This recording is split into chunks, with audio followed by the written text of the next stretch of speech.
You know, we could all be reading a book right now.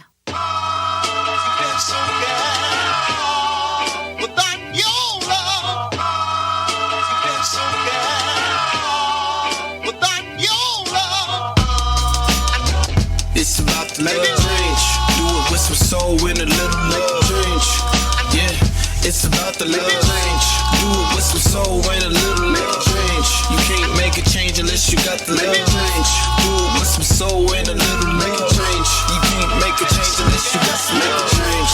Do it with some soul and a little love change. We started from the bottom, talking about the roots. Every time I'm in the booth, I gotta shoot the truth. Welcome back to the Boondocks Podcast.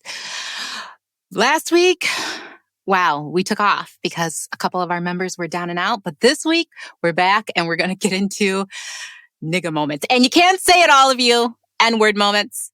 So this week's episode is all about, well, I'll read you the IMDb synopsis first. After getting beaten up by the mean and blind Colonel Stinkmeaner, a humiliated granddad wants a rematch. So basically, we've all been here. We've all been here. If not in the past 2 or 3 years, at least when you were younger, when you just had that argument that went way too far.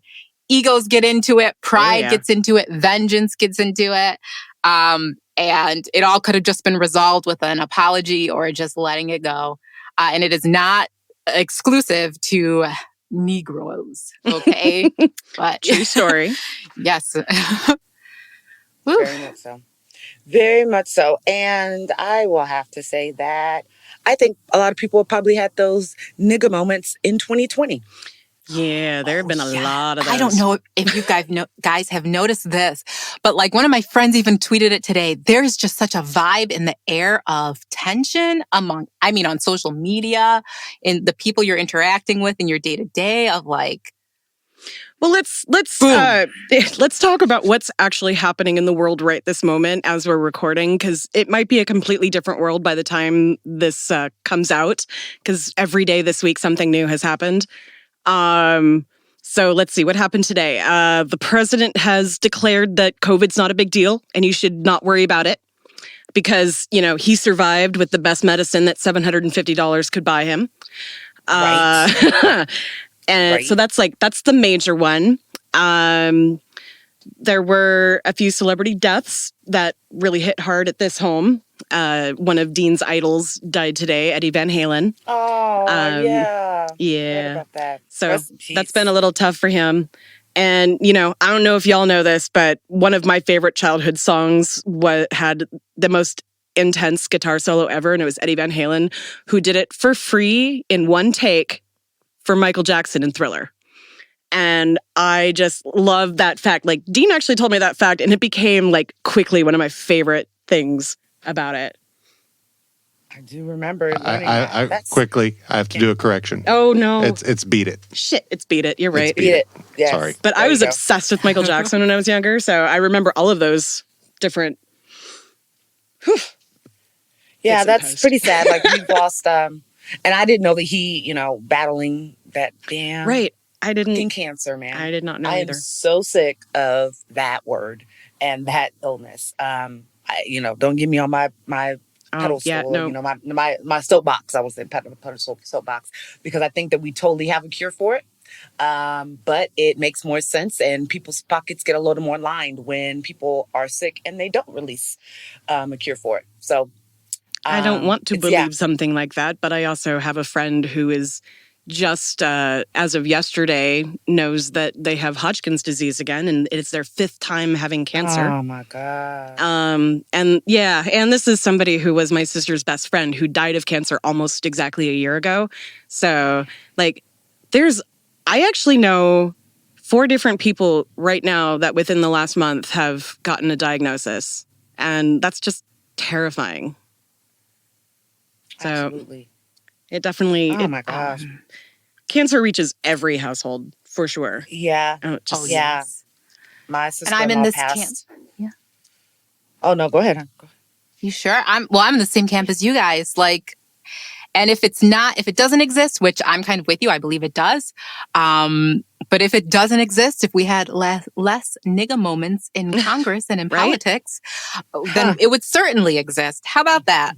Oh my God. I like how you bring that right back around. And that is exactly true, because they have more than nigga moments. It's like a petulant child nigga moment. If you can combine all of those together, that's that's what that's like. That sums up the Trump White House. Yeah. Just like one this whole giant nigga moment. Right? Yes. Like the worst nigga moments ever. Lord. Look, if we're not on next week, it's because Trump heard us say that he's having a nigga moment. Right. All right? I mean, right now, he's so hopped up on medication. Whatever he's hearing and saying is so bullshit. Like, right? I know what I have not experienced it myself, but I have watched people on this medication that he took, and it fucks with your mind. Like, really? Grace would get so angry that she would scream at her children who were the love of her life. And like, she would like not know as it was happening, not remember it afterward. And like, there was so much shit. She, a lot of people that I know who have battled cancer, because it's a drug that they give a lot of, especially when it's lymph nodes, breast cancer. Because it's I don't remember why, but you take it before chemo. So it's the thing that starts to kill you before you take the stuff that really starts to kill you. So how is this exactly supposed to be this miracle treatment then? Like what? It wasn't one thing that he got though. He got like 4 different experimental things, but like my point is I think he's in the middle of a steroidal like hallucination or something. Like he straight up said today, I don't want you representatives who are on my side to talk to the other side anymore. The American people don't need to get any more money unless they elect me president again. Yes. I could not believe I couldn't believe that. Like, and just a few days ago, before he went into the hospital, he said that he told everybody to get it done, or he told the Congress to get it done by any means necessary. Right. Get the stimulus degree, get it. And then now, I think what's his damn mind? I just don't. The people that are just true, staunch supporters, I want you to sit down and have a common sense conversation with me and explain to me how all of these things that he says and does not deter you. And please let me know. And don't be delusional. Like somebody with some, I tried to do that sense. like in 2016 when people first elected him. I was like, why? Now I'm like, fuck you. You don't give a shit about me, so I don't give a shit about you. That's yeah. Thank you. Yeah. Like I literally, and I feel terrible about this because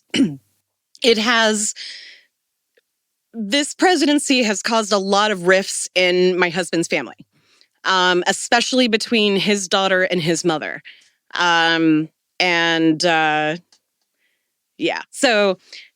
I wouldn't wish this on anybody, but I absolutely do not understand the lack of, what's a good word? One, the lack of empathy, but also the lack of it's the emperor has no clothes. The lack of being able to see something and be willing to say something and, to actually see what's true instead of what you're being told. Yes. So it's very funny you say that. I'm taking classes again right now, another degree. I don't know why. I'll be starting soon on mine. So that's what I'm doing. So I just had my assignment this week was about fallacies and social errors and biases. Nice. And exactly what you just described is the conformity. And it's conformity and group bias or error, where you, regardless of any thought that you may have, you just kind of go against the grain or go with a certain group, because you're being told to, or because that's what you're more comfortable with. And then when you do that, you're actually committing another error, which is the one of us and one of them, kind of bias and error. Whereas we're different, our thoughts are different, so therefore I'm very leery of you. But anybody that's like me or has the same thoughts, we're good. We get along. So those two definitely, I said, those errors and biases are being committed just solely throughout our society right now. And it's sad because you would think that 2020 and everything that we've been through would bring us closer together, and not not commit, but add to the divisiveness that we've been living with for, 4 years. Yeah. Well, even before that, True. Obama, when he was in office, did the best that he could from the centrist point that he was at. Yeah. But the way he was treated by people on the right was absolutely abhorrent. And he put up with it, never threw a tantrum, never announced to the news that they were being assholes for reporting on it. Yes. He just basically was like, whatever, dude. Got to the end of, did his job, did it well for what he could. And,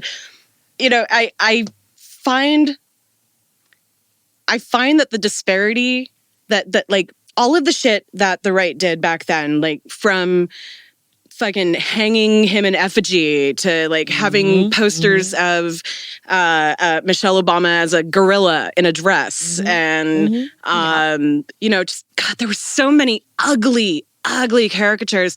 And now, why can't we be compassionate that the president is sick? We should not wish for his death. Well, I got something to tell you. Fuck him and fuck anybody who thinks like him, because I deserve to have a very robust life in my choice of wherever I live. And it shouldn't matter if I'm in a Democratic city or a Republican city, or if I'm black or white, and all he cares about is Republican and white. And that's it. Yeah.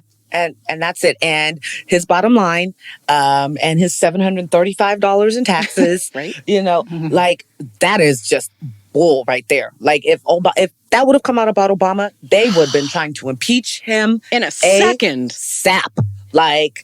Oh God, the petitions that would have been going around, everything. It would have been issues.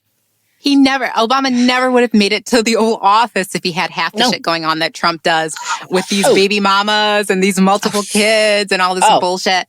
But I could just pop off about so much of this shit going on, because I have been, even how my girlfriend was like, oh my God, Twitter's so hostile today. Yeah, because I've been hopping all over you motherfuckers, and I will not stop. I said that when Trump got elected.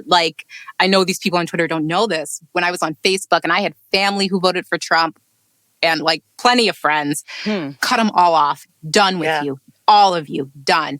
And what tripped me out about it so much is that I said to them all too before I started cutting them, you say some racist shit, you say some dumb shit, I'm coming for you. I will speak my piece and you do with it what you want. That attitude still applies to Twitter. And here's my kind of thing with it. I don't know if you guys saw or not, I had my own little micro. It wasn't even a nigga moment, because I don't react to this shit anymore. I'm too old, too grown, and too zen. Right. But one of these people who, I don't know if I followed this person or if somebody retweeted them onto my timeline, but they were saying this whole thing of if you're a person who's wishing for Trump to die, remember you have kids of your own and karma is equal. So your child may get COVID. Oh my God. What? That is Are not you really the same out thing. And you're out here. Just okay. And I know you're into spirituality too. I do not like religion for a lot of the reasons of what you guys were just talking about. Religion is used to guilt people into going along with the group mentality and what is wrong. Yeah. So then a lot of us escaped into spirituality, which is, come from a place of love, vibe high, all this bullshit. I'm here for it too, but we're all also still people and our emotions are valid. If you're out here and Donald Trump has destroyed your life, got you kicked out of the military, got you exiled from this country, had your girlfriend murdered by a no-knock warrant or whatever. Yeah. All of these forced things a hysterectomy while you were locked in a cage with a bunch of children. I was just going to say, I just learned about that yesterday. Literally yesterday. That they, Oh my gosh. Yeah. Yeah. But I feel that for people to try and shame people to say hey, this man is abusing me. I hope this disease that he got for ignoring the guidelines, we all had to avoid this disease. How dare you try and shame people for feeling a way that they're somehow getting justice or in a situation where they have no power to stop this man from abusing them, that he gets some karma. Yes, and exactly. You're gonna shame people? Saying that you would get some kind of karma back on you is bullshit, because if you believe in karma, then you think that this is karma to him and everybody around him. This is their fucking payback for 4 years of terrorizing people.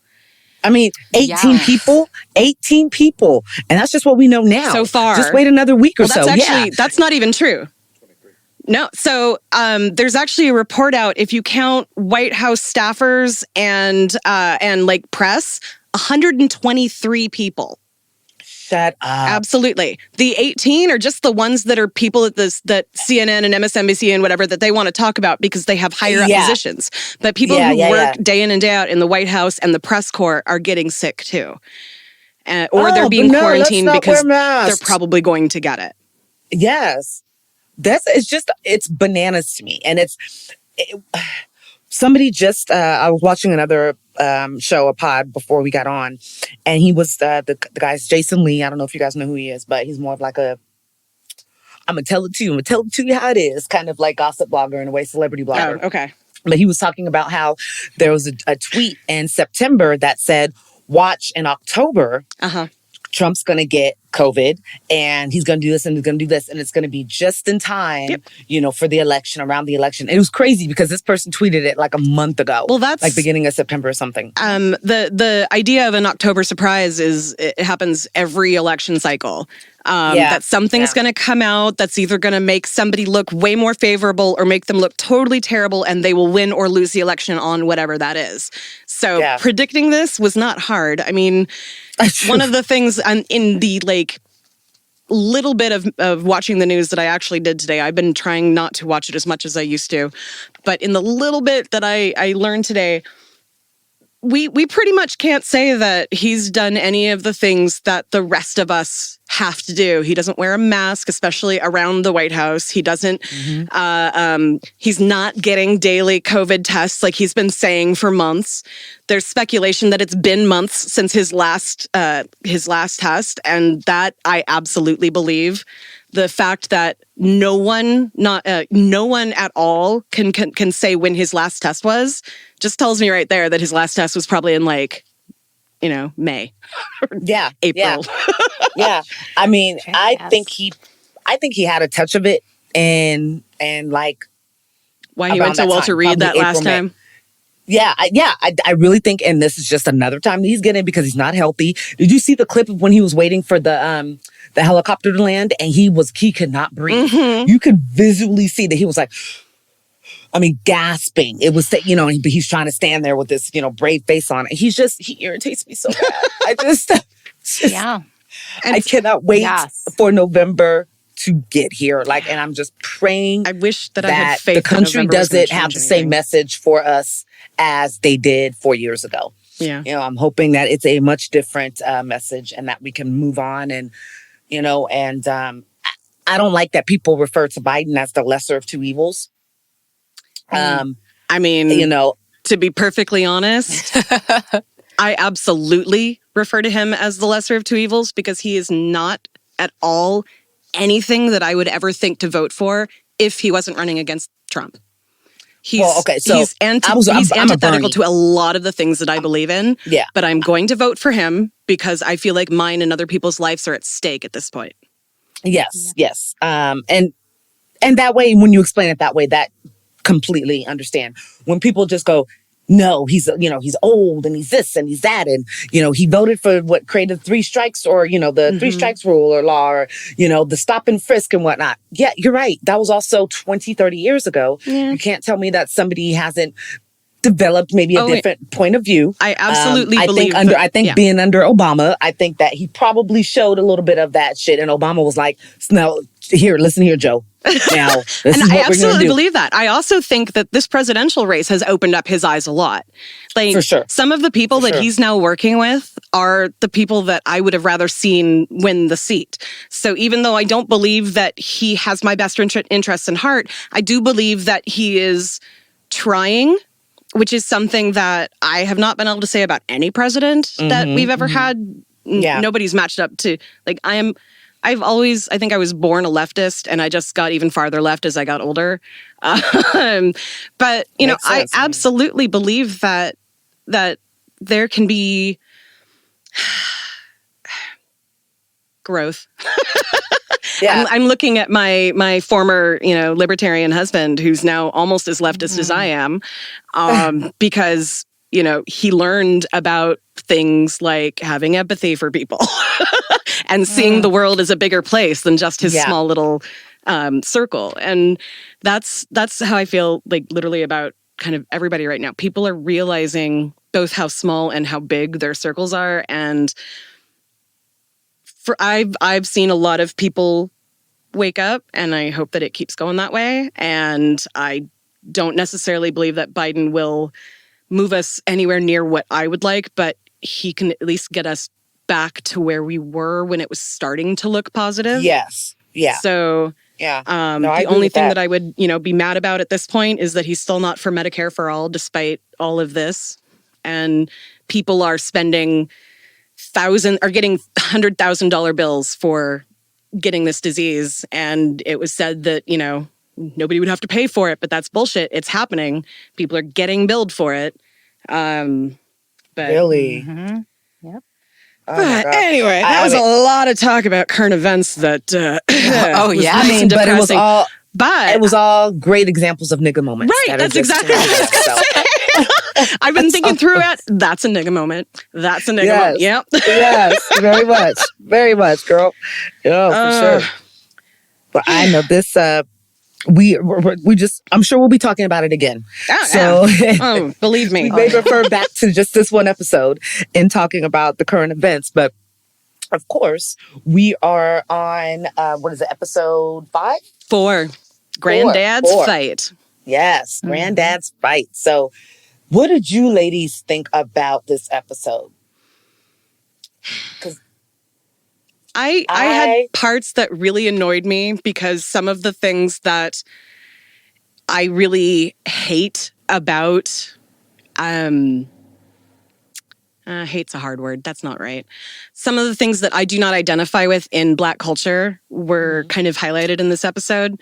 And I actually, if y'all don't mind that I kind of already go into my clip, one of the things that I was seeing throughout was kind of that recurring theme of toxic masculinity in the Black community, and not wanting to look weak or anything like that. But there's also nigga moments are unpredictable.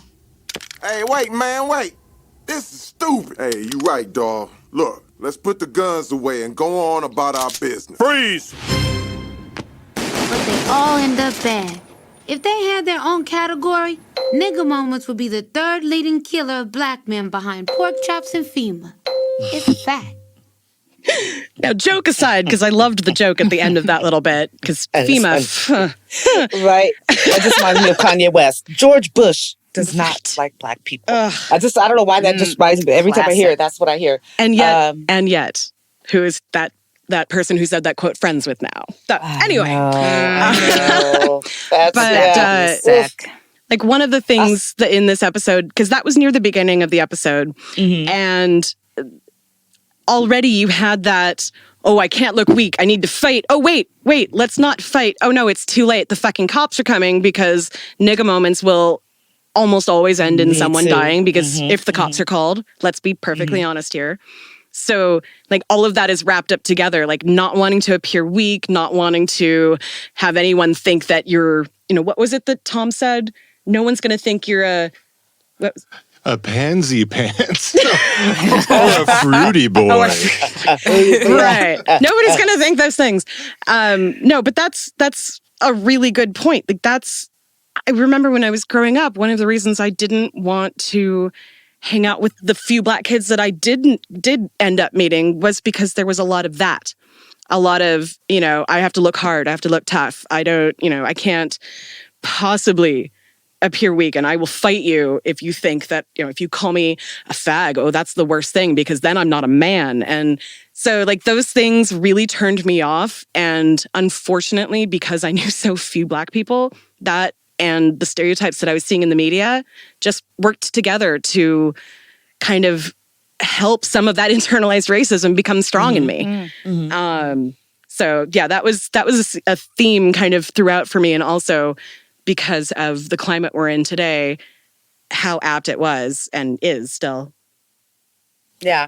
And I can definitely, I see your point of view on why you would have the ideal that you had, and the vision, or I don't want to say the vision, but the stereotype that was built up for you in so many different, like, personally, and what you saw on television, and just your entire world was being encapsulated by that stereotype of, it was the picture I was put in my head of the Black community, and therefore I didn't want to be a part of the Black community. Yeah. So, and I can relate being from, the only Black girl, or one of the only Black girls in, my small farmer-esque, like I used, like I've said before, Friday Night Lights type of town. I definitely, and you saying what you just said, it just brought up these thoughts and this memory to me again. I definitely worked harder to not fit into a lot of the stereotypes that I know that my peers and my classmates had, because they only had exposure to what was on television, what was on, what was in music. And I felt like at a young age, I tried to make it my mission to kind of change the vision of what Black people were, to Elk Grove. And so if there were a group of kids, we grew from like 25 Black kids. So once I got into high school, it was like a good 150 of us out of 1,000. I'm sorry, just 1,000 that was in my class. So overall, it was about 2,500 kids at the school. So we had maybe, I'm going to say 300, maybe. That's probably being generous.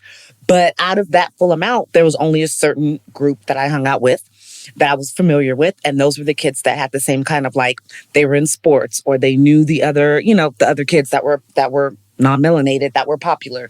They kind of had that same, other students saw them the same way that I wanted to be seen. You know what I'm saying? Like, they were the cool Black people. Yeah. You don't speak the same way. Now, once I got older, I started to realize how distasteful that statement was, and how that wasn't something that I should have been proud of. But that's something I had to learn, personally. Absolutely. Just like I had to learn that a stereotype does not define an entire community. Yeah. And yet there are still people struggling with that idea right now. Yeah. So, and I took it as the same way as far as that first scene. But then my husband and I watch it together, and we kind of have these conversations. He's really into it, guys. Let me just tell you, okay? He's really into this. He's really he goes, we got to watch the show. He gets my notebook, and we like write down notes. But it is, I think it's overall what I see now, because my husband goes, compare it to like the white boys that you used to hang out with. And he goes, who were they? And I was like, the kind of meathead, roidy, kind of like football players that would fight at the, drop of a hat. So, same kind of situation, but there was no white boy moment, or no cracker moment, or anything like that, try to say there was none of that. It was always two Black men. So so what I took away from this is it really a Black man thing, or is it just a man thing? I totally think it's a man thing. Yeah. But so, because nobody looks at white culture as white culture. And they look at Black culture as all-encompassing of Black culture. Yes. When Black people do something, it becomes something that Black people do. Whereas if, Donald Trump's a fucking moron, it doesn't mean that all white people are fucking morons. Like, I can tell you say right that now, with like hitting myself in my head for using ableist language, but I need to do better. But seriously, like it is what it is. It is. But we can all know, as if any of the three of us got like lost it in an AM PM. If somebody stepped in line in front of us, we were like, excuse me, you stepped in line in front of us. That's immediate, let's get an attitude. I've seen plenty of white girls go ate shit, but when they do it, I mean, now it's becoming a thing. Now it's Karens, but that's also when it has to do with, racism or when injustices. But if you see somebody go ape shit, two women, but I'm Black, she's white, who's going to be the one that's going to be talked about more? Know? Because of the stereotype of the angry Black woman. Yeah. Yep. And that's where, like, how we were saying, like, there's a problem with, people have a problem with, like, Black people and these stereotypes. You know who has a problem with Black people and these stereotypes? Black people. And here's what, it all just ties back in from where we started this whole conversation. Like, and at least my opinion, y'all, this is going to be offensive to many people. Like even how we were talking about Obama at the start of the podcast and how he behaved as he had to behave as the first Black man at that table or they would never let another one of us in.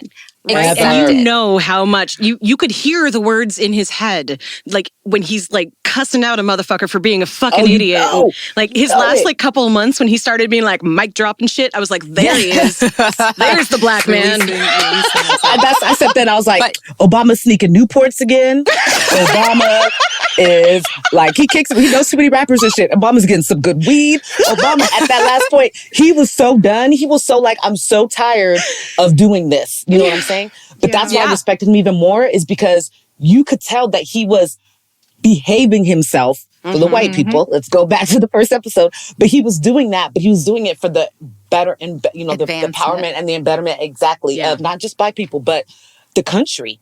You know, that's what he wanted. He wanted that change. He really held on to that change that he wanted to see. So yeah, that's a great point. But what I want to ask y'all to do is to stop doing that. It's the same thing I was saying about like people on this whole Twitter thing of like, don't wish death on Trump. No, you shouldn't wish death on anyone. It's not positive energy, but I need y'all to stop being fake. You are human beings with human emotions, and human emotions include rage, pride, jealousy, vengeance, toxic masculinity, You have to start expressing these things before you get in a situation where it's going to escalate and blow up into something it's not. And this is where I'm going to give us Black people a call to action to stop. And I understand because it's the same thing you were just saying about why Obama behaved in the way he did. It was for the advancement. It's to avoid these kinds of stereotypes that everyone throws on us. But we have to stop holding ourselves to the white standard or I guess to avoid the white standard of what a Black person is. I'm not saying get out here in these streets and fight, because just like Tiara's clip showed, your ass is going to get shot or put in prison. It's not going to be fair for you. It's not going to be good for you. You cannot do that. Be smart. But what I'm going to ask you guys to do is when you see two Black girls fighting in the parking lot of a Safeway, that you don't get with your other friends, Black, white, or whatever, and say like, oh, niggas being niggas. Stop. Don't film it for the fucking internet. Yes. Try and help stop it. Oh God, yeah, World Star. That, oof. Like that. Stop doing this. Was the detriment of our culture for a long time. Now, I'm not gonna lie, I definitely enjoyed the questions. I don't know if you guys ever watched World Star Hip Hop Questions. That was hilarious, and it didn't just show that Black people were dumb. They showed that everybody was kind of dumb. And and these people need to learn how to spell and get a book, a math book or something like that, to me overall. But the fights, I mean, the fact that there were mothers that were pushing their daughters into fighting. Now, it's a different situation than like when we grew up with, or like when my parents grew up with. You didn't come home, you didn't run from a fight. That's the same shit that I was, my mom used to say there was this one girl who every year, she was just jealous. Now I know it. I hope she's watching. What up, bitch? But she hated every year. She, right after Christmas, she always talked about the clothes that I got. And what it was is that she didn't have that same opportunity. I had both parents. I had a good Christmas. So every year she would threaten to fight me the first day we went back to school. And every year my mom was like, well, you fight her or you fight me. You don't run from a fight. You go and you do what you need to do. So I wasn't my mom. Family. So, what made me pick out the best outfit that I thought that I got, it made me put that on. Ooh, she said showing up in style. Do it, okay? That girl, not 1 year, nothing ever happened. But it was that whole mentality of, I'd rather you fight than pull out a knife, pull out a gun, pull out something. And I'm not excusing like what you were just saying, your example at all. But it just made me think of my husband lost another student this weekend, just this past weekend. 17 years old, very bright future ahead of him. And he was shot. They don't know why. He was in an area that he was off of, you guys don't know the area, but he was in off of Jackson Road, which is kind of country part of Sacramento. And they shot at him and ran him into a pole. So the shot killed him, but they don't, then he ran into a pole. When my husband read it, and just to see that emotion and to see him cry over he's been a teacher at this high school for 6 years. And this is probably the 4th or 5th student. One is paralyzed and he comes to school, like, he's back at school and everything. But this individual, I was just talking to him through, they distance learning. And, my husband jokes with everybody, kids with everybody. And he was substituting his physics class. And I was like, look at you in physics. And he's like, Mrs. Dew. And we were just talking, and then to know that I feel for that mother. I feel for that, but that's my kind of thought is maybe we should allow for kind of nigga moments where people fight it out, get it over with, other than picking up guns and doing all that. I mean, in Sacramento, there was actually 12 shootings this past weekend between Friday and Monday. Oh my God. And Sacramento's not what you think of as like a gang capital or anything. No. A 9-year-old girl passed away. My husband's student who was 17, and then a 19-year-old young, all black. So it's, like I said, I'm not negating or saying let's put World Star out there, but I think maybe if we went back to the whole scrap it up, it's done when it's done, nobody else jumps in, and then move the fuck on, then, maybe there would be less, tragic opportunities or tragic tragedies. I'm sorry. Now I'm getting kind of choked up talking about it, but tragedies like that to happen. But yeah. Since you watched Jason Lee, do you watch Funky Dineva by any chance? Funky Dineva I do. Ross? Yes, yep. So he did the same thing. He was commenting on Real Housewives of Potomac, which you guys probably don't watch, but they had a nigga moment, quote unquote. And he was kind of saying exactly what you're saying, that if this wasn't on TV and if there weren't a million women around reaching their hands in and hyping these women up, and if they hadn't been trying to behave for TV for so long and they just had a fight, he's like, I bet you anything, give them 6 months, they would have been best friends. Because now friends. Boundaries have been established. Think back to like season 1 of The Real World. Before we had like the Kardashians and shit. Yes. And like they would get into knockdown, drag out fights. And then years later, they were like people married from that season. Like seriously. And are still married whatever, like 30 years later. I love that. Okay, the first one was the best one ever, by the way. New York was the best with Eric Nies. New York was and Kevin. Pedro wasn't in that season, right? He was in LA, right?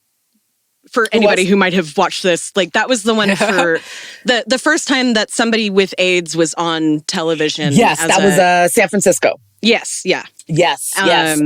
Julie and oh my God, I love that. And Pedro, that was, oh my God. I get tears to get about it because I remember that. Like one of my, I was a little weird queer girl that didn't understand how queer I was. And I kind of wish that I had grown up with my godfather being out, but he didn't come out to me until I was 16. So I missed a lot of that. We made up for it in the 5 years that we had before he passed away. But I look back and I'm like, how sooner would I have figured so much shit about myself out if I had had a queer role model growing up? And so that's kind of what Pedro was for me. And even like shit, I remember when he died and it came on the news. Oh, fuck. I was a wreck for days. So was I. Like, I remember Judd, when Judd got on and talked about it, like, him and Judd were really close. Speaking of Judd and Judy, like, Judd and Julie got married. They, like, live in Frisco. Married. Yeah. Yeah, that's so cute. I love them. But, yeah, that, I clearly remember the MTV special. I clearly remember them talking about, that's when they really started the conversation about AIDS. Yep. And we'd already kind of lived through Ryan White and knew about him because of like Michael Jackson and Elton John and other celebrities that like kind of worked with him. But it was Magic. It was more that we got to know somebody.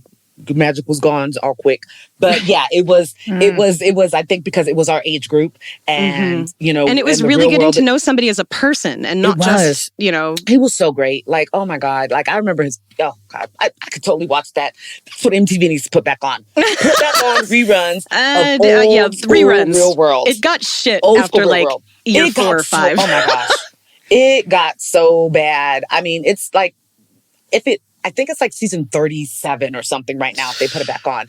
But now they do like, Are You the One? Where basically all they do now is they want people to hook up. Yep. That's all. Yep. That's the whole point of it. And on Real World, at least there was hookup. Do you remember Trishelle from Vegas? Oh, that girl was such a hot mess. Oh, she was so good. I stopped watching it probably around the 4th or 5th. Like the first time it came to Seattle, I was like, nah, that's not Seattle. And it just ended it all for me. When David slapped Irene. Oh, see, I know shit.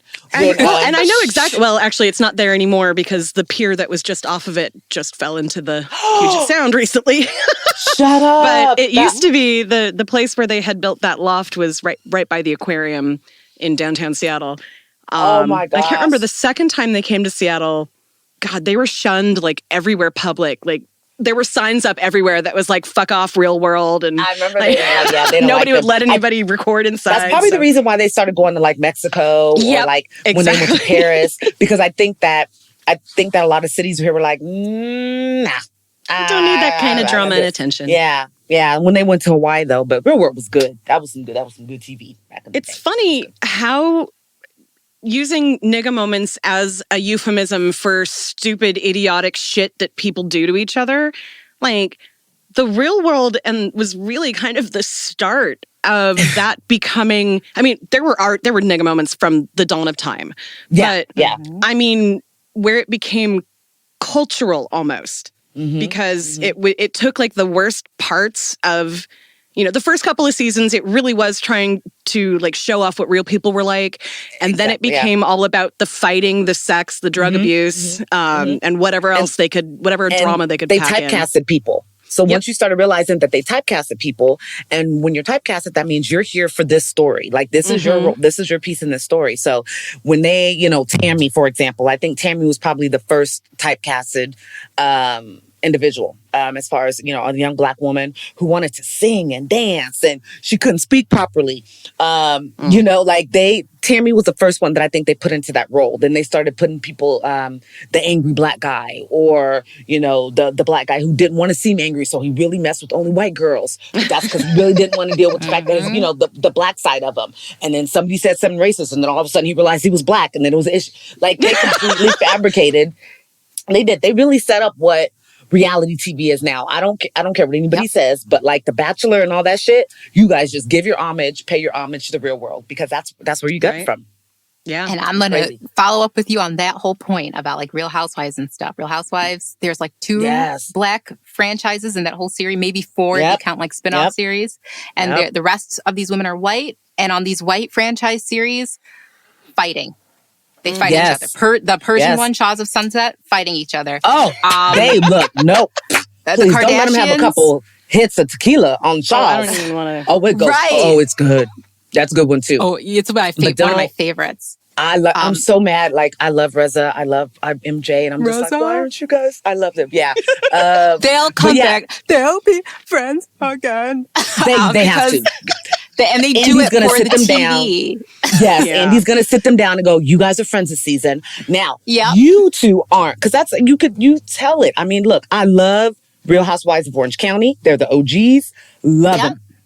Premiering but right now. But the same fighting that they do there is the same fighting that they do on Atlanta, but fish just start thrown. And the only reason why is because, we're just passionate. Like, if you get us to that point, it's gonna go there. I can't remember any physical fights other than Tamara Barney threw Gina Keogh into the pool and threw a glass in her face. Yeah. On Jersey. And I thought Gina was going to get her. Oh, I thought Gina was going to get her. And Gina was I know nothing about this. On Jersey, you do know about Teresa Giudice because this is one of the most iconic reality TV moments of all she went to time. jail or something, right? Yes. Well, and then even before, like when she was first introduced on that show, the season finale is when she's banging on that table, calling that other woman prostitution. And she flips the table over at her, But then on Potomac, on this Real Housewives of Potomac, with these Black women, now like the Black community on Twitter and stuff is out here saying things like, "Oh, Monique, you've set us back. Oh, you've done this. Oh, you've destroyed our image." I feel like they expected Potomac to be a little better. I feel like people compared Potomac to like Married with Medicine. Like these women have careers, they have other things going on, and they really don't wholly on Potomac. Like they're just in a different area than like Atlanta or where we're used to. Yeah, so very wealthy. Yeah, those of you listening along, I am just nodding and smiling.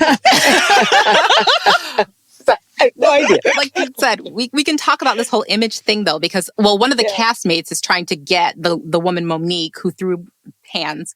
She's trying to get her kicked off the show over this, which that was her plan from the start. Monique is the wealthiest woman on that show.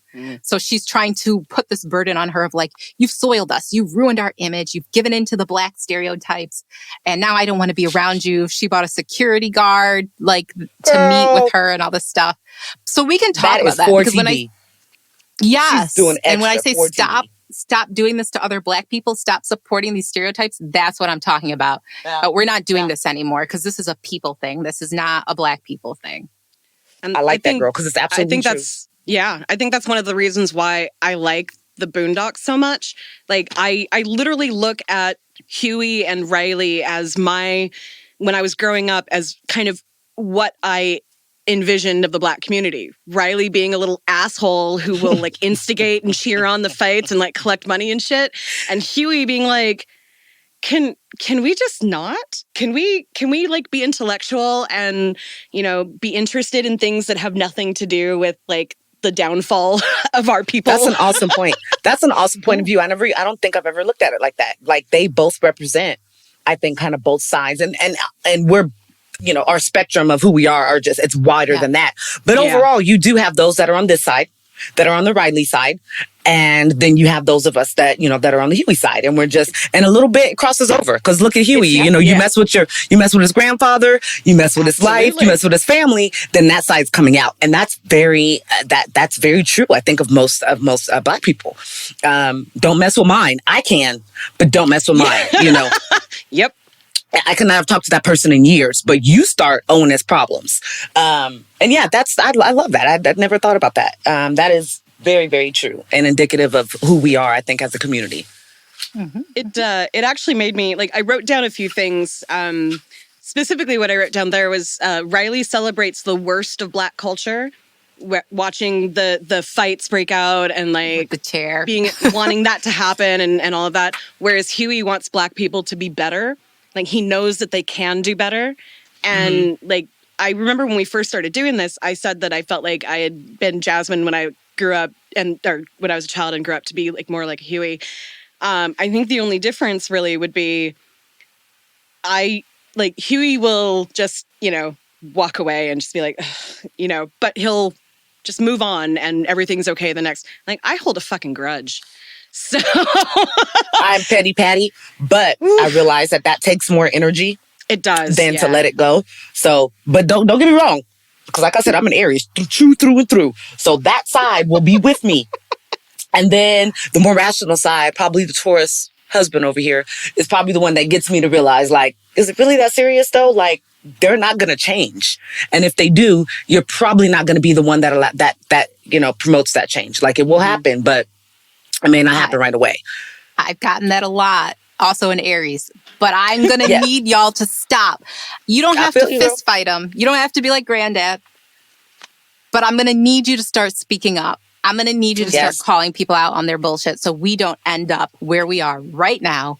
Yes. Once again. But we don't have to. We can keep unpacking.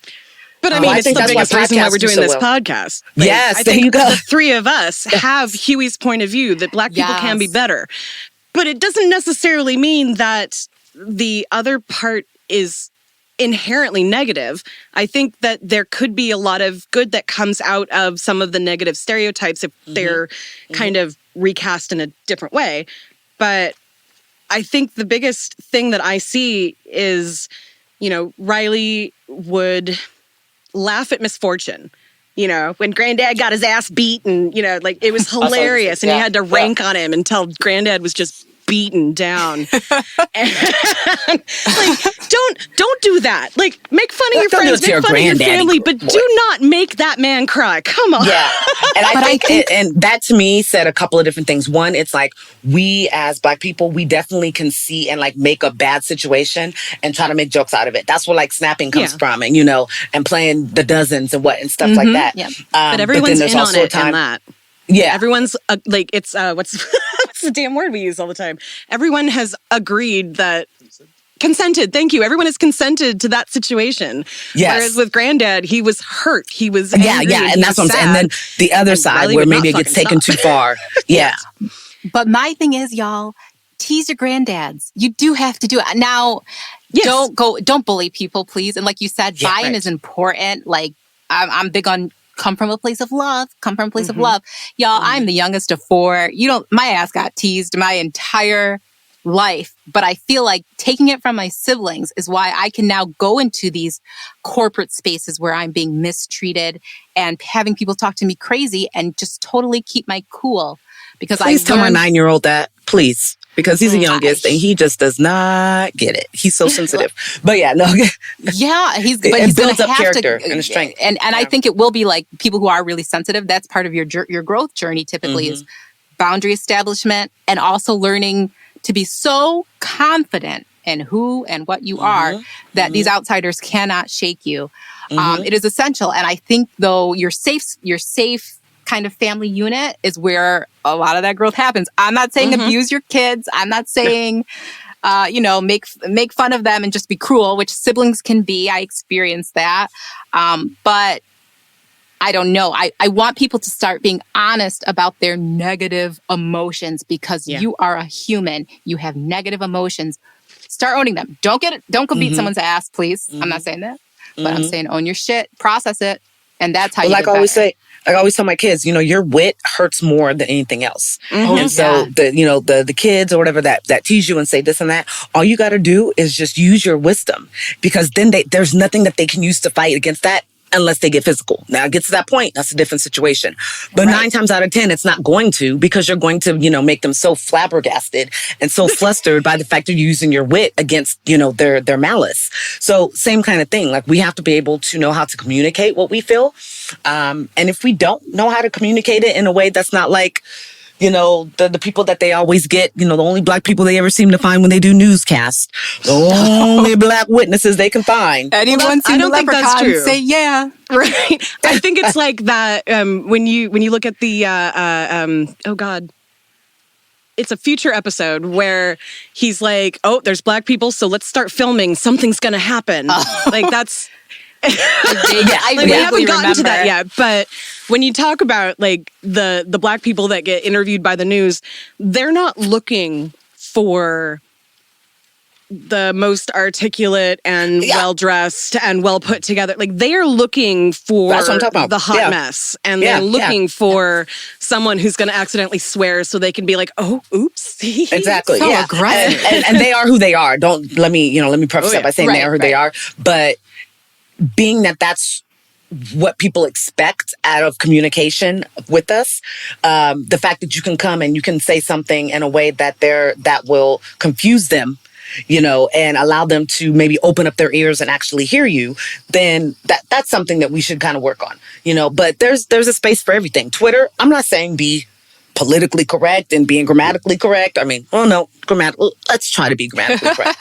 But, I'm not saying that you have to express yourself as if you're in like a work environment. So you have to say it in a way that is safe for you to be there. Say, like you said, say your piece, speak your truth. I think that the protest and everything that's going on now and the continuous protest, the fact that it's not dwindling away, it's not as, of course, the news isn't talking about it because they don't want us to know that these things are still going on. And that it's not violent inherently. Exactly. Nobody's looting, so let's not talk about it. But I think in every major city, there's still, just significant protests that are going on. That's what we're doing. That's what people are doing now. And I love that. They're expressing it in a different way. But I love what you're saying. I think we should get a t-shirt that says stop doing Yeah, so, we'll figure it out. We'll brand it. Yeah. Stop my instead of Melania's be best, we could be better. Yeah. For sure. I know you can do better than that. Like that's what I say to my students a lot. I know you can do better than that. I know that you are not trying as hard as you can right now. Let's try it again. And then they put in the effort. Yep. That's usually, I actually had a talk with a parent today where we've tried something new this week, and it's only been 2 days, but in these 2 days, this child has already done more than he did in the entire first month of school. Oh, wow. So I think we might have actually found the thing that works. And it's that same thing that when I was talking to him and we were trying to figure this out, it was like, you can't just lay there and not do anything. That is not participating in this together. If we're doing this together, if I'm going to invest my time in working with you and making sure that you get to where you want to be, you need to put in the effort too. And basically we talked about, what we could change to make the thing that was hard for him go away, but still be able to do the, whatever I wanted him to do. And it's really, I wish that all kids could have somebody shit, I wish all kids could have an IEP, because that's literally what is giving my kids the upper edge right now. Yeah. I can, without consulting the gen ed teacher or whatever, I can say, I'm pulling my kid in the afternoon because 6 hours online is too much. Yeah. And I want him reading for an hour after school and then he's done. Yeah. You know, like that sort of thing. Or like I have one who is probably going to be in person 1 or 2 days and then completely offline for everything else. So like he'll take home packets to work on when he's not in school. Okay. That's not something that a lot of schools are able to do for their students. Or accommodate. Literally, exactly. Yeah, This yeah. is literally because I teach special ed and these kids have me. Yeah, and I agree. I completely agree. And it's just taking the time to understand how each individual student learns. Not everybody learns the same. So maybe out of 100 students, you will have 25 that do learn the same. But you know, the rest are going to be spread across the board. And being able to make that adjustment, I think, will make a huge improvement to our education system in the whole country, in the entire country, if that was something that could just be identified from, you know, point A. So, yeah, I agree with you there. I see, you know, even though hubby's not, you know, that's not his specialty. Those are the students that he tends to get because he can help them more from a discipline and respect kind of, you know, aspect, and then everything else kind of falls into place, and he's able to work with other teachers and to make sure that they're on point with their grades and whatnot. So, yeah, I see the benefit of just having everybody be individual and letting that student know that we individually understand how you learn and what's the best learning style for you. Especially since, you know, the school district as a whole, all over the country, the educational system was not created with the current generation's needs in mind. So, like, for example, a lot of the kids I work with, when we moved to online learning, they picked it up like that. But the teachers struggled because we've never had to, you know, we've never really sat on a computer all day long, whereas they know how to, you know, find everything that they need and get around things. And within like a week, they figured out how to chat individually with each other. And like they were chatting outside of school hours and figuring all this shit out, where we were like, how did you do that? Okay, you teach me how to do that so I could figure it out. But sorry. I don't quite know where I was going with that. Oh no, we're just all over the place. But hey, no, but it is our brand. It is. Yeah, right. I actually was. I was going to bring up that, you know, there's a lot of stuff in this particular episode that is not really. It's not a social justice issue. Like the fight itself is very much a Black community thing, but you also had like the anime and the samurai fighters and the magic Negro who's blind and his other senses are enhanced and all, you know, so there was kind of this like fantasy storyline running through the whole thing at the same time as these real situations. I do think that was all about empathy, though, and how it all kinds of escalates to the whole thing with Granddad at the end, killing him, Stinkmeaner. I like even the whole training thing and how we said is like he was so, you know, enlightened and he evolved and wouldn't be someone to engage in violence. I think what they're trying to remind you of is exactly what MJ was saying about her new clothes at Christmas time and the girl who was trying to fight her. Try and take that 360 look at things. Y'all, I've met a lot of haters in my career because like I said, I don't care if I sound arrogant. I'm good at what I do. And a lot of people think I'm just a slutty bimbo who wears a lot of makeup and all this stuff. I've dealt with a lot of haters. And what they're trying to ask you to do is like, please remember though, if I'm good at what I do or I worked hard, whatever I have, you know, if someone is jealous of it, there's a reason behind that jealousy. So don't be so quick to execute them or attack them or to come to where they're at and behave in the way they do. Like, you know, how I think Huey has the whole epiphany. Guys, I probably should have picked better clips. How Huey has the whole epiphany when Granddad is about to like actually start whomping on Stinkmeaner. And he says like, I realize this is just my granddad fighting a blind old man. Like, I think that is something they're calling for you to take a step back before you get into an altercation or an N-word moment and look at the 360 of it and look at where you sit in the situation. You know? Absolutely. if you can't step back and, well, actually, let me rephrase that.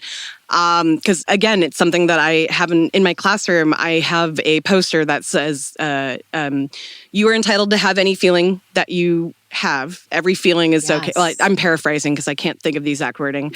Every feeling is valid, but what you do with that feeling is what matters. And I think a lot of what we see, or a lot of what we can name as a nigga moment, could literally be stopped just by both parties stepping back for a second and going, maybe you didn't mean to run into me, or maybe you didn't mean to insult somebody, or maybe you didn't mean to smile at my person, whatever. I don't know.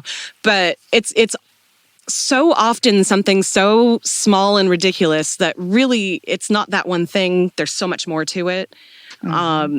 If a student in my class is raging and ripping things and throwing things and tipping over desks, it's not because he's mad at the paper and the desks, and probably not even that he's mad at me, and probably not even mad at the kid that he's like screaming at, but probably hasn't had breakfast or didn't sleep very well last night, or got yelled at by his parents, or had a fight on the school bus, or whatever. Like, we don't know what happens outside of whatever time we spend with somebody.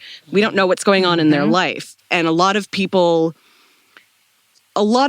don't approach other people in that way, but also we don't do it ourselves. Like, I'm very introspective. I fucking process everything because I'm fascinated with psychology and I'm autistic. So I go to my therapist when there's something that I cannot figure out on my own, because I just sit and think. Yeah. But that's not something that most people are able to do. I can think my way out of being angry at somebody, or, think my way out of, or think my way into understanding somebody. It all just takes time. And a lot of people aren't willing to put in time. So then it leads to quick emotions, which usually are not the safest. And that comes with having a sense of accountability, or wanting to have a sense of accountability, and wanting to understand who you are and why you do what you do. That kind of comes with that. So if you don't have that desire yet, or that ability, then you're not. You're going to be that impulsiveness is going to reign, over what you do and your life. And being impulsive is not always a bad thing in situations, I'm still learning how to do that. Yeah, for sure. When you're able to have accountability and to have retrospect and to have the ability to look inward over being impulsive, then it just makes things just a little bit smoother. You're able to get along a little bit better. Absolutely. Or even in this case, like you said, Granddad, or Huey has the moment, not Granddad. It is a blind old man. I'm not, of course, it's, as Tiara was saying, the actions are not right. Stinkmeaner's actions are not right. Sure, we got it.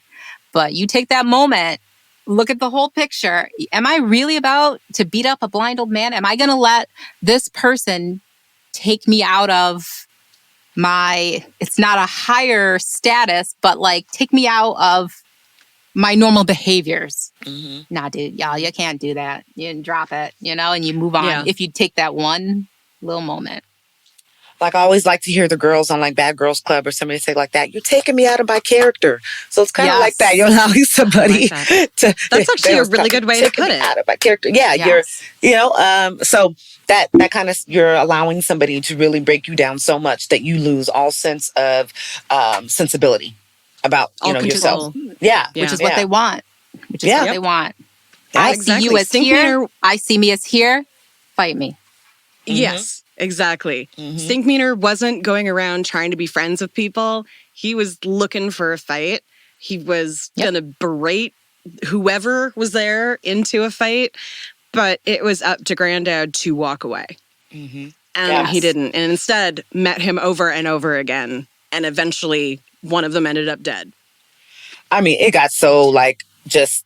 Normally, somebody would hear about that in your neighborhood. Your friends, your family, whatever. This shit was on the news. It was like, so he had nothing but the anger and the resentment and the shame being built up, where that really is what, drove him and what motivated him to be like, well, I'm going to handle this. So And I think, of course, that has a broader message as well. Definitely social media. I feel bad for the kids now. Like I've said before, we had slam books back in the day. Ooh, that Jesus Christ, right? Right, that was the gist. I forgot about that. That's how shit got out. Now you have kids that don't even go to your school that find out about shit and they tease you about it on Instagram or Twitter or whatever else. Mm-hmm. So, kind of broader message in that point. Middle school, fuck. Slam books, girl. I remember. Sorry, you took me back. Oh, I just remember having the dopest slam books at the time, and I wrote in different colors, and like each one had a theme. I was serious about my slam book. And if you didn't get it back, you would be hot. Like, what? Who had my slam book last? You're like looking at the members and the names. Yeah. You don't even know what that was, too. Yeah, Dean doesn't know idea. Guess what a slam book is? Oh man, yeah, slam books were good. They did start a lot of shit though. It was It was like an anonymous message board before there was such a thing. Yeah. Everybody would like have their own thing and people would write shit in it. Sometimes it would be like, I want to date you. And sometimes it was like, fuck you, bitch. And who do you hate? Usually for me it was, she's awkward or she's weird. Like that's what I would normally get. And that's okay, because you probably weren't doing half the shit that they were all doing. I know that's how I think about it now. Like, I remember going to my first party and just seeing everybody, like the most popular kids, just face deep, like seriously, in a pile of Coke. And my very first high school party, and I was like, what? The courting with the quarterback and the class president and the head shit? Like, yeah. Oh, yeah. My senior year, we actually voted the person who... what was it? I can't remember exactly what it was. We voted him. I wish I could remember exactly what the thing was. Anyway, this guy, he was valedictorian, the biggest pot dealer at our school. These guys are proposed to his girlfriend at high school at graduation. Like, but he was voted like. I want to say most likely to succeed or something like that, but we did it as a joke because he was such a pothead. See, to me, he probably owns like one of the biggest cannabis companies now. He probably is like... I have no idea. I do know that he's still married to her. So, that's 20-something years that they've been married. And I don't know very many people that can say that at right out of high school. So. Yeah. Well, yes. I think they got married at like 19 or something. Yeah, that's pretty damn good because you change a lot. Between 18 and especially, let's say were they dating like most of high school? Like you change a lot between 14, 15, 16 and 37, 38, like that's a big difference. But kudos to them. I bet you watched. Like if you Googled, you'll find out he's like the head of like the biggest weed company or something. I wouldn't be surprised. He's a white male in Seattle, so probably. Don't get me started on that. I talk about equity and inclusion in that all day.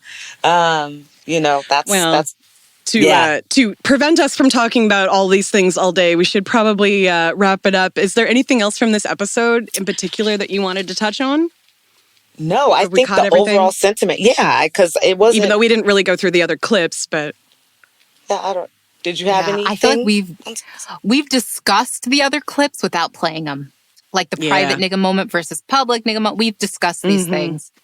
Uncle Ruckus trying to be an instigator. So there's him on the. I was telling Dean like when I remember my dad had an answering machine like that, and unless it was like work calling him in, which was the whole reason why we had an answering machine, so he didn't have to answer the phone at 2:00 in the morning.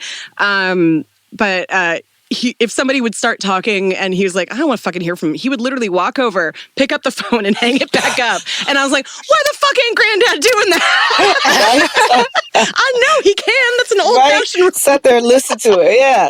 And took it. Yeah. Took the abuse. And that was probably the last straw for him because like Huey had almost talked him back from the edge. And then fucking Stinkmeaner is like, no, you shame on you. Everybody knows. To my level. Then you got Riley on top of that. Yeah. Because Riley was weak, like dying, rolling, like Riley's like every elementary school kid I know. Right? Riley has some nuggets sometimes, though. He's not at the point where he understands that is just not okay, you little shit. I think he does. He doesn't give a shit. That's what it is. Yeah, right. He does. True. He doesn't give a shit. That's what I think. He really is like, you know what? I'm going to say what I'm going to say because I have to say it. Like I say, I really do think so. Riley would probably be one of my students. He probably will have gotten in trouble enough that he would be one of my students. Riley would have to go get his own Switch if you were my child. Like, that's what would happen. He would have to go get his own Switch, and then we would handle it that way. I think Riley is a lot of adults out here who say like, I'm sure y'all True. see it. I want to hear about your politics. I want to hear your shit. I want to laugh. I'm here for the jokes. Or, you know, it's a lot of people out here. I get it, y'all. Not me, but I wish that I could find enjoyment in silly, stupid shit, but I feel like my whole ability to laugh is so narrow these days because everything is so bleak and dark and scary outside. So that's why I when watch I'm able to laugh at inappropriate something, adult it's nice. cartoons. So Yes, love them. Netflix has one called, what is it, Hoops? A new one. So horribly inappropriate, and it's so funny. Nice. Family Guy's always good for that. Little American Dad. So I'm not a fan of just the Farland, inappropriate. personally. Big Mouth. Oh yes, I love Big Mouth. Big Mouth is so good. So I want to good. go bubble bath. I want to put I want the hormone monsters tattooed on my body somewhere. It's gonna happen. He doesn't think it's good. I'm like, you don't know what you're missing. It's fantastic. It's so good. I mean, Maya It's so Rudolph good. just alone. Right? Oh my gosh, the bubble bath is great. I love it. Bubble bath. It's so good. All right. On that note, let's have our resident white man tell us what our question for the day is. Hello. Well, hello. I'm white. Hey, you can play that clip now. Yeah. Now let's that see joy. how a nigga moment affects a white man. Watch where you walking, bitch. That's What funny. did you... Wait a minute. I'm white. That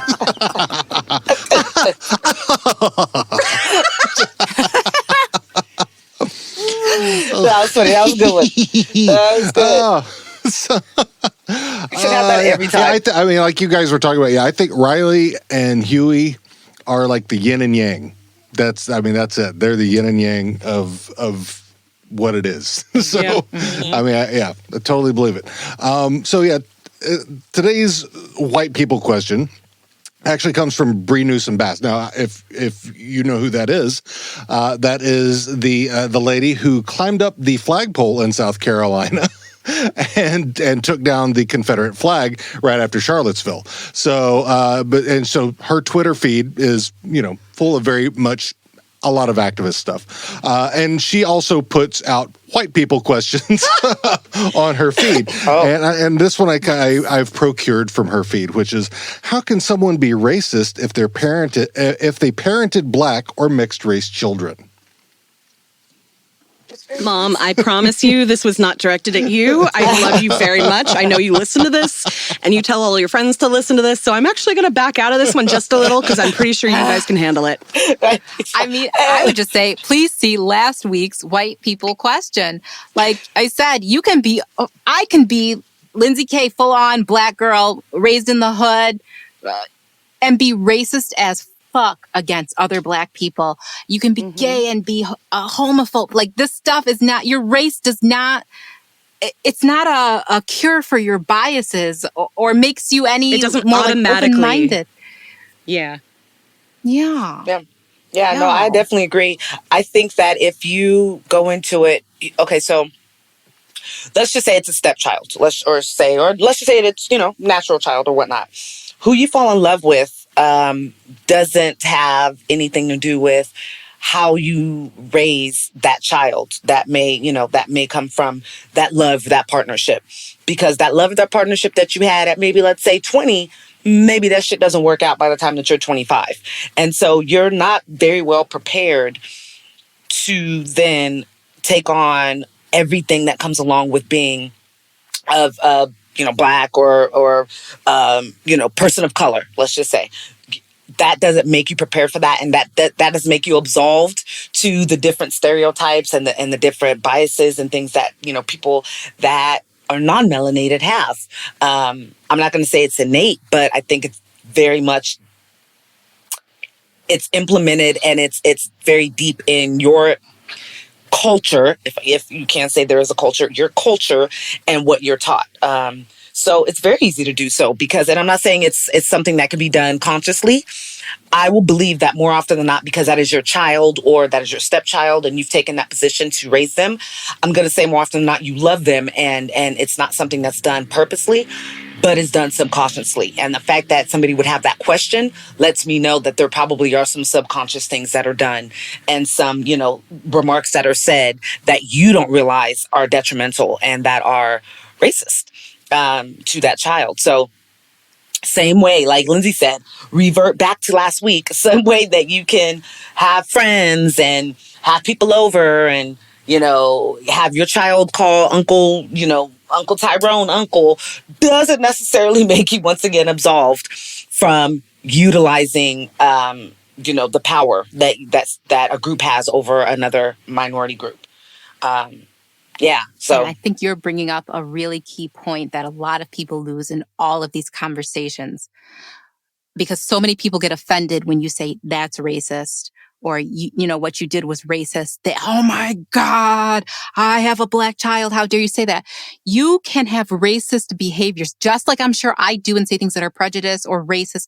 You can have racist behaviors and have the purest heart on the planet. It's exactly what MJ is saying. Your ignorance kind of blinds you from recognizing what you are doing. I love my husband. I know my husband loves me. I know my husband has a pure heart, but he says things to me sometimes. I'll be walking around this house with natural hair and he'll be like, "You look crazy right now." That is my natural hair. Is my natural hair crazy? Now imagine we bring a black child into this home and my husband says to that black child, "Yo, you look crazy right now." What he's going to do is enforce in this child's mind that having their hair pressed and, all this kind of stuff is It's what's more beautiful. proper and Yep. civilized and classy. Yeah. And, Tiara, if you want to take the last word on this, I would totally say go for it, because you're going to... Can I jump in real quick? Yeah. Because I have being My white husband being is. the white guy and married to a black woman.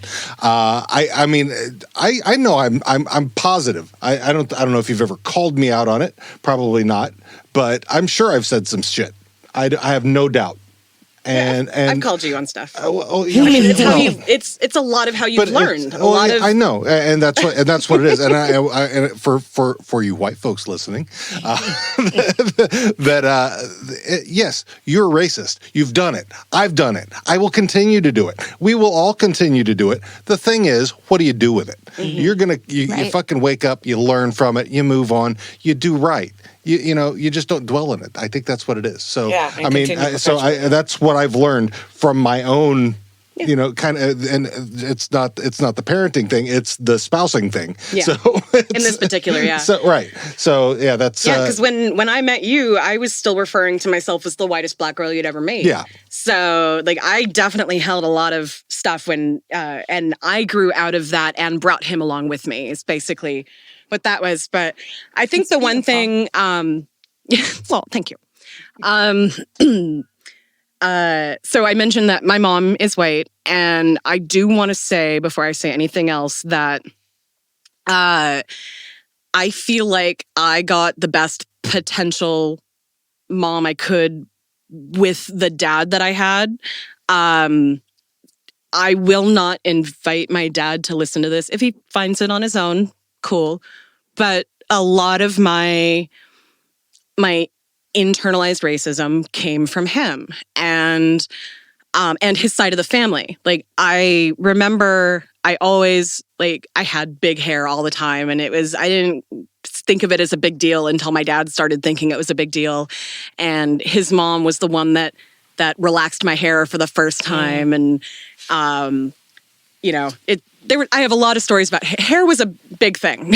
Yeah. My mom did my best in an era when there weren't a lot of sources for white people to learn about how to take care of black kids' hair.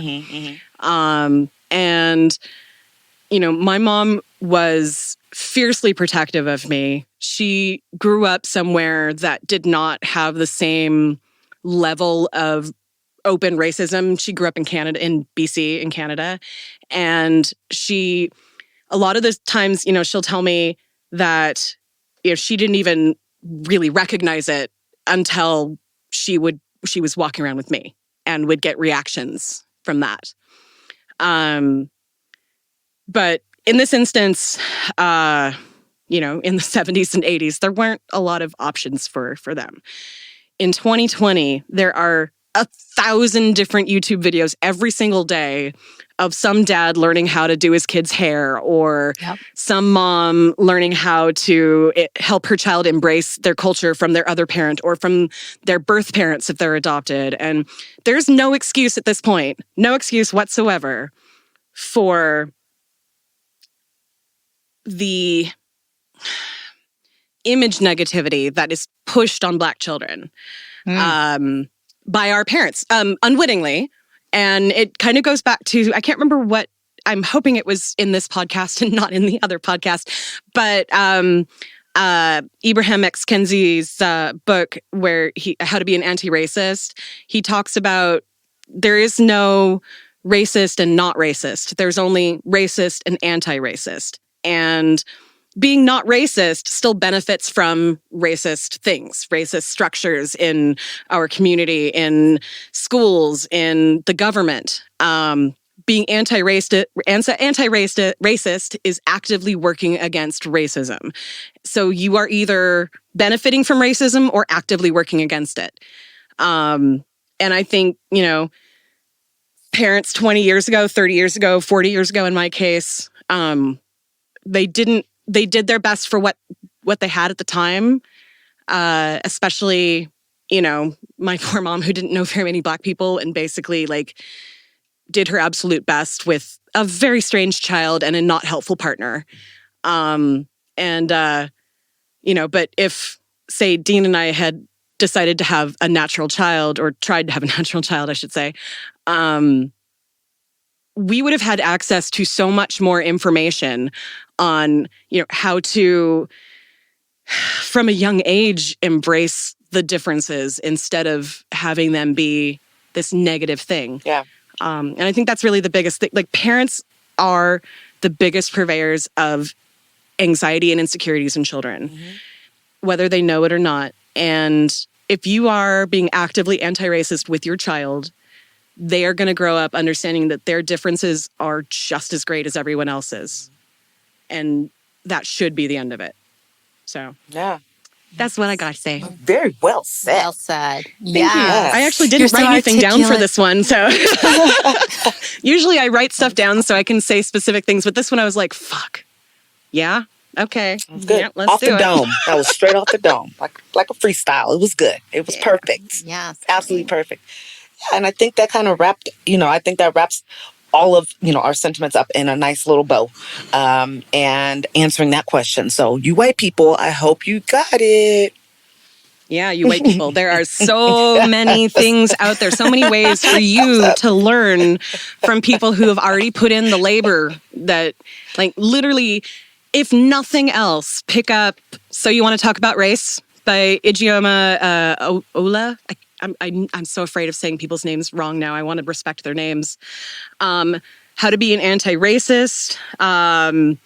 Stamped would be a very good one. There are so many good anti-racist books out there right now. If you are not actively trying to understand what we're talking about, you are being part of the problem. So change it or fuck off. Right?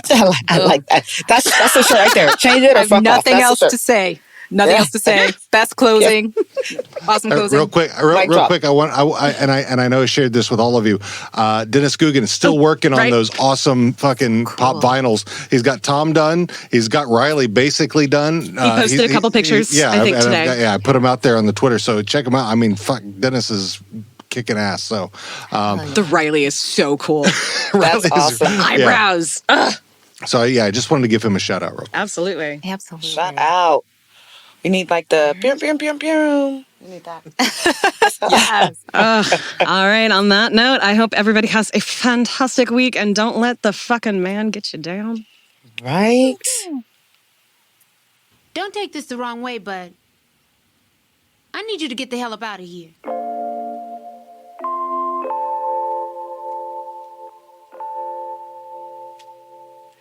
Hey guys, thank you so much for joining us again as we make our way through the trials and tribulations of the Freeman family. We hope to see you back again next week for a date with the health inspector. Want to know where to find us on the social medias or where to subscribe to the podcast? Just head right over to www.theboondockspod.com/links. Have a stupid white people question you want to leave us? Email us at host@theboondockspod.com or leave us a voicemail at 760-933-8636. That's 760-we-3-undo. Shout out to the artists who've created our intro and outro tunes. Our intro is #MakeAChange by KIRK. You can find them on Spotify, iTunes, and Tidal. Our outro is Good Times by Audiobinger. You can find them on freemusicarchive.org and YouTube.